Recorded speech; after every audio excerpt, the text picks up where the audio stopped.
സപ്ലൈകോയിൽ നിന്ന് വാങ്ങിയ കടലയിൽ ചെള്ള. ചാലക്കുടി സപ്ലൈകോ മാവേലി സ്റ്റോറിൽ നിന്ന് കടല വാങ്ങിയ മേലൂർ സ്വദേശി റോയ് പോളിനാണ് പഴകിയ കടല നൽകിയത്. കേടായ വസ്തുക്കൾ വിൽപ്പന നടത്തിയ സപ്ലൈകോ ഔട്ട്ലെറ്റിന് ഭക്ഷ്യസുരക്ഷാ വിഭാഗം നോട്ടീസ് നൽകി.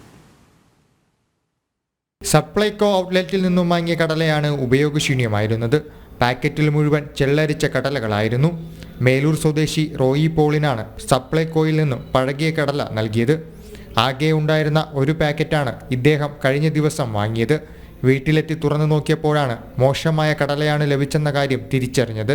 ഉടനെ സപ്ലൈകോയിൽ ഇത് തിരികെ നൽകാൻ എത്തിയെങ്കിലും ജീവനക്കാർ കടല തിരിച്ചെടുത്തില്ല. എന്നാലും ഉച്ച കഴിഞ്ഞ് വന്ന് മേടിച്ചാണ്. അവർ ആ സാധനം തന്നു. അവരവിടെ ഒരു കവറിലവിടെ ഒരു കസേരയും ഇരിക്കേണ്ടത്, അത് അങ്ങനെ തന്നെ എടുത്തു തരായിരുന്നു. വെയിറ്റ് ഒന്നും നോക്കേണ്ട ആവശ്യം ഉണ്ടായിരുന്നില്ല. ഞാൻ എടുത്ത് വീട്ടിൽ കൊണ്ടുപോയി നമ്മൾ ആ വിശ്വാസത്തിന് പുറത്ത് നമ്മൾ ബില്ലിന്റെ കാര്യത്തിലും ശ്രദ്ധിക്കേണ്ടായിരുന്നില്ല. പക്ഷെ ഇവര് ബില്ലിലൊന്നും ഈ സാധനം ഉൾപ്പെടുത്തേണ്ടായില്ല. പേനയ്ക്ക് എഴുതിയാണ് വെച്ചിട്ടുണ്ടായിരുന്നത്.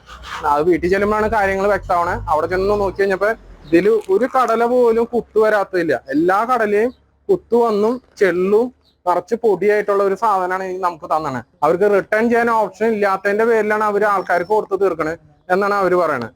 ഉപഭോക്താവിന്റെ പരാതിയിൽ ഫുഡ് സേഫ്റ്റി വിഭാഗം സ്ഥലത്തെത്തി പരിശോധന നടത്തി.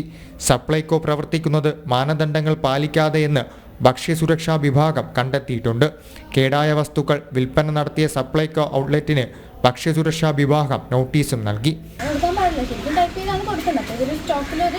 പ്രശ്നം വന്നതുകൊണ്ട് അങ്ങനെ കൊടുക്കുന്നതാണ് പറയുന്നത്. നമ്മളിതൊക്കെ വെച്ചിട്ടാണ് ഒരു നോട്ടീസ് കൊടുത്തിരിക്കുന്നത്. അവർക്ക് അതുപോലെ ഇവിടുത്തെ കുറച്ച് കാര്യങ്ങൾ ശരിയാക്കാനായിട്ടുണ്ട്. ആ ചാക്കൊക്കെ സൂക്ഷിച്ചിരിക്കുന്ന രീതിയൊന്നും ശരിയല്ല. അപ്പം നമ്മൾ അതിനെല്ലാം കൂടെ ചേർത്തിട്ടാണ് ഇപ്പോൾ നോട്ടീസ് കൊടുത്തിട്ടുള്ളത്. സപ്ലൈകോയിൽ ആവശ്യ സാധനങ്ങളുടെ ക്ഷാമം നേരിടുമ്പോഴാണ് കേടായ ഭക്ഷ്യ ഉൽപ്പന്നങ്ങൾ വിതരണം ചെയ്യുന്നത്. ജനം, തൃശൂർ.